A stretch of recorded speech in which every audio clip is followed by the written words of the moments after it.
Welcome बच्चों, आज की क्लास में हम लोग इलेक्ट्रिक डाइपोल का पोटेंशियल एट एनी पॉइंट निकालेंगे। अब आपके मन में सवाल आएगा कि सर ये एनी पॉइंट क्या होता है। देखिए, हम लोग एक्सियल लाइन पे पहले निकाल चुके हैं और इक्वेटोरियल लाइन पे भी निकाल चुके हैं, लेकिन एक ऐसा पॉइंट जो ना तो एक्सियल लाइन पर हो और ना ही इक्वेटोरियल लाइन पर हो, ऐसे पॉइंट को हम किसी आर्बिट्रेरी पॉइंट पे लेते हैं और वहाँ पर उसका इलेक्ट्रिक पोटेंशियल निकालने की कोशिश करते हैं। बच्चों, पहले हम देखेंगे कि सेंटर ऑफ डाइपोल से पॉइंट P का ओरिएंटेशन कैसा है, इसका एंगुलर डिस्प्लेसमेंट कितना है, एंगुलर पोजीशन क्या है। तो देखिए, डाइपोल मोमेंट से ये हमारा डाइपोल का डायरेक्शन है नेगेटिव टू पॉजिटिव। डाइपोल के सेंटर से ये इसका एंगुलर डिस्प्लेसमेंट थीटा है। आप लोगों को पता है कि डाइपोल का डायरेक्शन नेगेटिव टू पॉजिटिव होता है, तो ये डाइपोल का डायरेक्शन होता है। तो डाइपोल मोमेंट के साथ इसका एंगुलर पोजीशन थीटा दिया हुआ है और इसका जो लीनियर पोजीशन दिया हुआ है ये आपको आर दिया हुआ है। ये जो डिस्टेंस है सेंटर ऑफ डाइपोल से, ये आर दिया हुआ है और इस डिस्टेंस को हम इस तरह से डिनोट कर लेते हैं। ये डिस्टेंस आपको यहां से लेके यहां तक दिया हुआ है, ऐसे ये पूरा डिस्टेंस आपको आर दिया हुआ है, राइट। अब हमें इस पॉइंट पर पोटेंशियल निकालना है। तो बच्चों, यहां से पर पोटेंशियल निकालने के लिए आपको दोनों चार्ज का पोटेंशियल पॉइंट पी पे निकालना पड़ेगा। अब पोटेंशियल का जो फॉर्मूला होता है हमारा, पोटेंशियल का फॉर्मूला होता है हमारा 1/4 pi epsilon not Q upon में R। ये पोटेंशियल का फॉर्मूला हो गया। अब देखिए, आपको R जो है यहां पर, ये डिस्टेंस है, चार्ज का डिस्टेंस फ्रॉम पॉइंट, चार्ज का डिस्टेंस फ्रॉम पॉइंट। तो इसका मतलब आपको ये डिस्टेंस भी चाहिए, ये डिस्टेंस आपको चाहिए और आपको ये डिस्टेंस भी चाहिए दूसरे चार्ज से, ताकि आप इसका पोटेंशियल निकाल सकें। ये डिस्टेंस भी चाहिए। अब इसको अगर हम ले ले A, इसको ले ले B, इस पॉइंट को, और इस पॉइंट को ले लेते हैं O, तो आपको AP डिस्टेंस भी चाहिए और आपको BP डिस्टेंस भी चाहिए पोटेंशियल निकालने के लिए। अब बच्चों, ये डिस्टेंस निकालने के लिए, ये डिस्टेंस और ये डिस्टेंस निकालने के लिए कुछ कंस्ट्रक्शन हमें करने होते हैं। वो कंस्ट्रक्शन हम करेंगे, फिर आगे बढ़ेंगे। तो देखिए बच्चों, कंस्ट्रक्शन क्या है हमारा, हमें ये जो लाइन है सेंट्रल लाइन, जिसको हमने R लिया है, इस लाइन को हमें आगे बढ़ाना पड़ेगा। इसको एक्सटेंड कर लीजिए और इसको एक्सटेंड करने के बाद, ये हमने एक्सटेंड कर लिया, यहां से दोनों चार्ज से इस पे परपेंडिकुलर ड्रॉप करिए 90 डिग्री। ये परपेंडिकुलर ड्रॉप कर लिया हमने इस पे, और यहां से इस पे परपेंडिकुलर ड्रॉप करिए। ये दोनों से हमने परपेंडिकुलर ड्रॉप कर लिया। इसको नाम दे दिया बच्चों हमने M और इसको नाम दे दिया हमने N। अब हम आगे बढ़ते हैं डेरिवेशन में, लिखेंगे let the angular position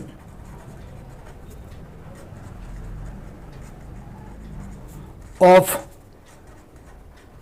point B theta and it's linear position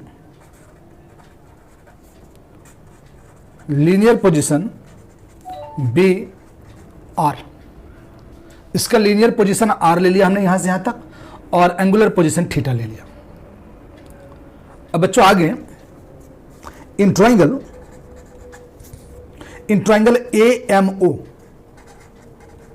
AMO, इस वाले ट्रायंगल में बच्चों हमें ये डिस्टेंस निकालना है। और देखिए, अगर ये थीटा है तो वर्टिकल अपोजिट से ये भी थीटा होगा, ये थीटा है तो ये भी थीटा होगा, और हमें ये चाहिए हमें। तो देखिए, हमें यहां से यहां का डिस्टेंस पता है, ये सेंटर ऑफ डाइपोल है, तो यहां से यहां का डिस्टेंस A है और हमें ये चाहिए। तो राइट एंगल के सामने वाला आपको दिया हुआ है, ये साइड आपको दिया हुआ है, राइट एंगल के सामने वाला हाइपोटेनस होता है और नीचे ये बेस होता है हमारा। तो हाइपोटेनस हमें A दिया हुआ है और नीचे वाला बेस हमें चाहिए। तो हाइपोटेनस और बेस का रिलेशन होता है cos theta. In triangle AMO cos theta equal to base upon hypotenuse, ये आ जाएगा OM और अपॉन हाइपोटेनस आ गया बच्चों A। तो देयरफॉर OM इक्वल टू आ जाएगा आपका A cos थीटा, यानी ये डिस्टेंस आ गया आपका ए कॉस थीटा। इसको ले लेते हैं हम a cos theta. Similarly in triangle BNO इस ट्रायंगल में भी आपको ये ON निकालना है और ये 90 डिग्री है और आपको 90 डिग्री के सामने वाला ये A दिया हुआ है, तो हाइपोटेनस दिया हुआ है, आपको बेस निकालना है। फिर इसमें भी लेंगे cos थीटा, तो cos थीटा इक्वल टू आ जाएगा बेस ON और अपॉन हाइपोटेनस आ गया यहां से यहां A, तो देयरफॉर ON इक्वल टू आ जाएगा बच्चों ए कॉस थीटा। अब देखिए हमारा ON भी आ गया और यहां पर हमारा OM भी आ गया।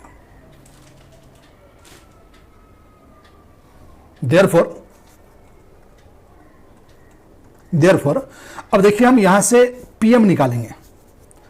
देयरफॉर PM इक्वल टू, बच्चों अब एक चीज ध्यान दीजिएगा, बाय कंस्ट्रक्शन आपको ये दिख रहा होगा कि ये लाइन जो है PM और ये लाइन PA, ये दोनों लाइन आपको इक्वल दिख रहा होगा बाय कंस्ट्रक्शन। वैसे बाय कंस्ट्रक्शन अगर प्रैक्टिकली करेंगे तो भी ये दोनों लाइन आपको इक्वल मिलेंगे। अब देखिए यहां पर PA और PM दोनों इक्वल लाइन है, लिखेंगे by construction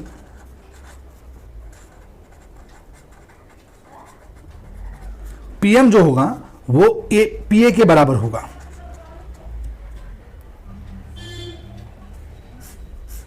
PM equal to PA और PM कितना दे रखा है आपको, ये डिस्टेंस प्लस ये डिस्टेंस। OP कितना दे रखा है, यहां से यहां लीनियर पोजीशन आपको R दिया हुआ है, ये डिस्टेंस आपको R दिया हुआ था, सेंटर ऑफ डायपोल से पॉइंट का डिस्टेंस, और ये आ गया था आपका ए कॉस थीटा, तो R plus a cos theta.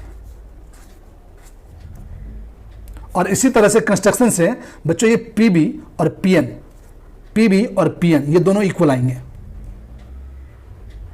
जब आप कंस्ट्रक्शन करेंगे इसका प्रैक्टिकली तो ये लाइन और ये लाइन इक्वल आएगा, तो PB यानी PN इक्वल टू आ जाएगा आपका PB ये लाइन, और PN इक्वल टू कितना आ जाएगा, देखिए ये डिस्टेंस, इतने में से आप इसको माइनस करेंगे ON को, इस डिस्टेंस में से ON को माइनस करेंगे तो ये डिस्टेंस आपको R दिया हुआ है, और ON देखिए आपको यहां पर ए कॉस थीटा आया। अब इसका मेन काम हो चुका है। Now potential due to negative charge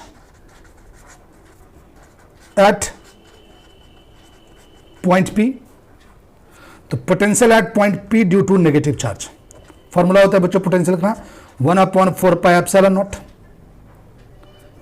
Q upon distance negative charge का ये है AP, और ये डिस्टेंस AP आपने निकाला हुआ है R plus a cos theta.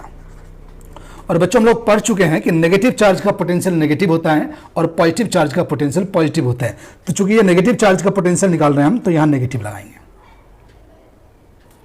Now potential at point P due to positive charge, ये आ जाएगा बच्चों 1 अपॉन, ये पॉजिटिव चार्ज का पोटेंशियल है तो पॉजिटिव आएगा, 1/4πε0, चार्ज कितना है आपका Q, और यहां से डिस्टेंस है आपका PB, और PB इक्वल टू दे रखा है आपको R minus a cos theta. तो therefore potential at point P equal to आ जाएगा potential at point P due to negative charge plus potential at point P due to positive charge. अब इन दोनों को हम ऐड करेंगे तो यहां आ जाएगा बच्चों, therefore potential at point P equal to potential at point P due to negative charge, ये लेंगे हम और इसको ऐड करेंगे तो ये आ जाएगा -1/4πε0 Q upon R plus a cos theta, और plus 1/4πε0 Q upon R minus a cos theta.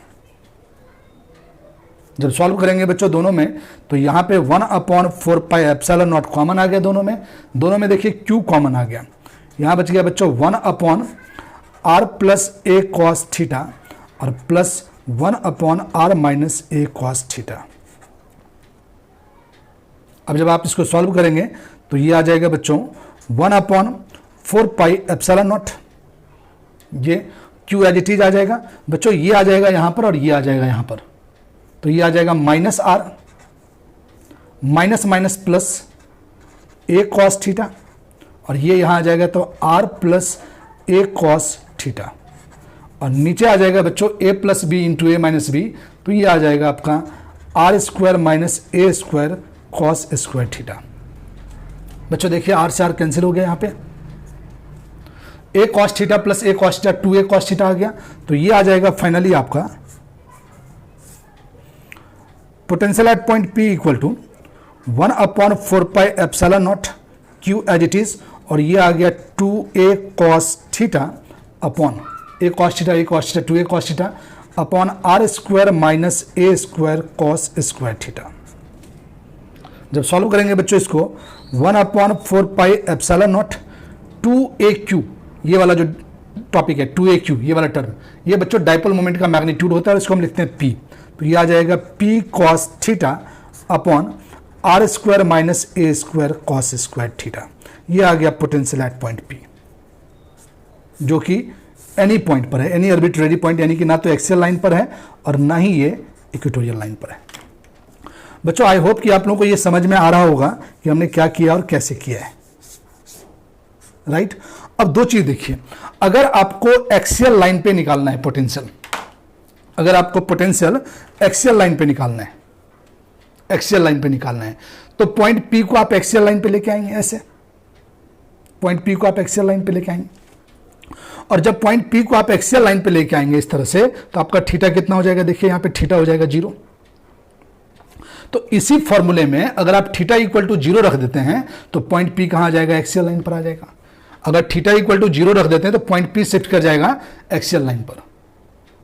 तो अगर थीटा इक्वल टू आप यहां पे 0 रख देंगे और यहां पे 0 रख देंगे तो पोटेंशियल निकल जाएगा एक्सियल लाइन का। और अगर इसी में थीटा इक्वल टू आप 90 रख देते हैं, ये थीटा भी है, थीटा है यहां पे, इसको अगर आप 90 डिग्री कर देते हैं तो ये पॉइंट चला जाएगा इक्वेटोरियल लाइन पे। तो अगर थीटा इक्वल टू आप 90 रख देंगे यहां पर तो पोटेंशियल निकल जाएगा इक्वेटोरियल लाइन पे। तो लिखेंगे बच्चों, for axial line theta equal to 0 degree, और थीटा इक्वल टू 0 आ जाएगा तो बच्चों cos 0 यहां पर 1 आ जाएगा और यहां पर भी cos 0 1 आ जाएगा, तो पोटेंशियल आ जाएगा एक्सियल लाइन पर 1/4 पाई एप्सिलॉन नॉट p, और cos 0 डिग्री आ जाएगा 1 अपॉन में ये आर स्क्वायर, और ये cos 0 1 आ जाएगा, यहां पर 1 का स्क्वायर 1 ही आएगा, तो r square minus a square, ये आ जाएगा एक्सियल लाइन पर। और for equatorial line theta equal to 90 degree, equatorial line के लिए थीटा 90 डिग्री हो जाएगा, तो cos 90 यहां भी 0 आ जाएगा और cos 90 यहां भी 0 आ जाएगा। तो cos 90 जैसे यहां पे 0 आएगा, p कितना आ जाएगा, 0 आ जाएगा, तो देयरफॉर p इक्वेटोरियल कितना आ जाएगा आपका, 0 आ जाएगा। आई होप बच्चों आप लोगों को पूरी तरह से समझ में आ गया होगा। अगर पसंद आया है, समझ में आ रहा है सारा टॉपिक, तो वीडियो को लाइक करिए और बच्चों चैनल को जरूर सब्सक्राइब करिए सभी बच्चे।